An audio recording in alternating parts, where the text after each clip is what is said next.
दोस्तों, आज फिर मैं एक नया टॉपिक लेकर आपके सामने प्रस्तुत हूँ। राज्य एवं राष्ट्र की आय। 10th बोर्ड परीक्षा, 12th बोर्ड परीक्षा एवं किसी भी प्रतियोगिता परीक्षा की तैयारी कर रहे छात्र छात्राओं के लिए यह टॉपिक बहुत ही महत्वपूर्ण है और महत्वपूर्ण साबित होने वाला है। आइए अब फटाफट अंदाज में वीडियो को शुरू करते हैं।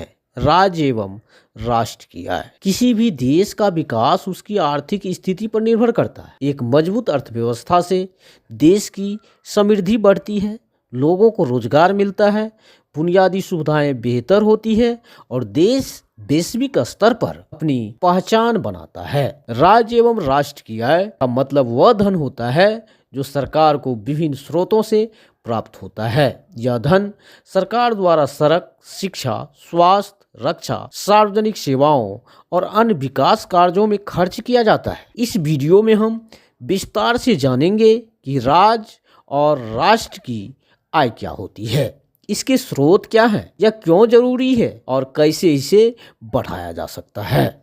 राज्य एवं राष्ट्र की आय क्या होती है, इसे समझने का प्रयास करते हैं। सरल शब्दों में, राज्य और राष्ट्र की आय वह धन होता है जो सरकार को विभिन्न स्रोतों से प्राप्त होता है और जिसका उपयोग देश के विकास के लिए किया जाता है। उदाहरण, सरकार हमें सड़क, बिजली, पानी, शिक्षा, सुरक्षा आदि सुविधाएं देती है। इन सेवाओं के लिए सरकार पैसे की जरूरत होती है जो वह कर, टैक्स, सरकारी संपत्तियों से मिलने वाले लाभ और अन्य माध्यमों से जुटाती है। सरकार इस धन को योजनाओं और सेवाओं में खर्च करती है जिससे जनता को लाभ मिलता है। राज्य एवं राष्ट्र की आय के प्रकार। आइए अब हम राज्य एवं राष्ट्र की आय के प्रकार को समझते हैं। सरकार को प्राप्त होने वाली आय को दो प्रमुख भागों में बांटा जाता है। कर,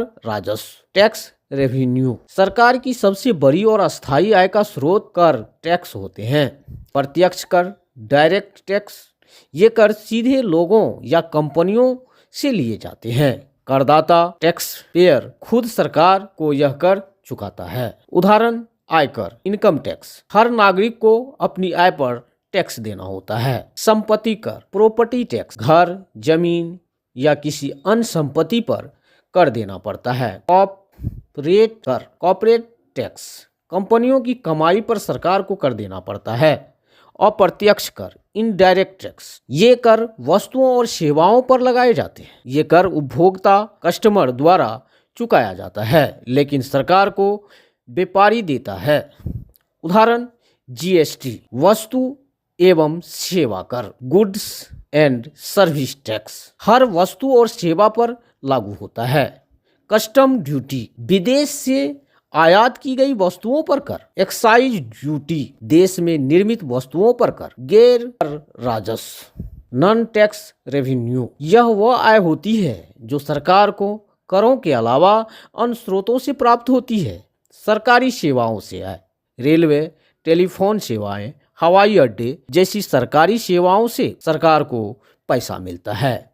सरकारी संपत्तियों से आय, सरकार के पास कई उद्योग और कंपनियां होती हैं जैसे ओएनजीसी, भेल, सेल आदि जो सरकार को लाभ देती है। प्राकृतिक संसाधनों से आय, कोयला, तेल, गैस और खनिजों की खुदाई से सरकार को आय प्राप्त होती है। विदेशी सहायता और अनुदान, अन्य देशों और संगठनों जैसे विश्व बैंक, IMF से सहायता राशि, ग्रांट मिलती है। ऋण, सरकार घरेलू और विदेशी संस्थाओं से ऋण लेती है।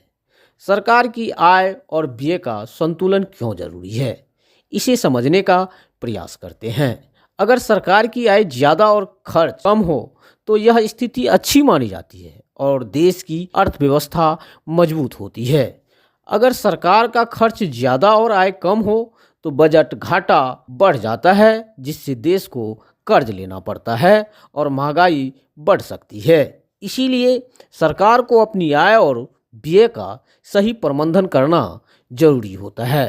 राष्ट्र की आय बढ़ाने के तरीके। सरकार विभिन्न तरीकों से अपनी आय को बढ़ा सकती है। कर प्रणाली को मजबूत करना, टैक्स चोरी रोकने के लिए सरकार को सख्त नियम बनाने चाहिए। जीएसटी जैसी योजनाओं को और मजबूत बनाना चाहिए। विदेशी निवेश आकर्षित करना, भारत में विदेशी कंपनियों को निवेश करने के लिए प्रोत्साहित करना चाहिए। इससे नई नौकरियां मिलेगी और सरकार को टैक्स भी मिलेगा। निर्यात को बढ़ावा देना, भारतीय उत्पादों को विदेशों में बेचने से सरकार की आय बढ़ेगी। पर्यटन और सेवा क्षेत्र का विकास, भारत के पर्यटन स्थलों को और बेहतर बनाने से विदेशी पर्यटक आएंगे और सरकार को राजस्व मिलेगा।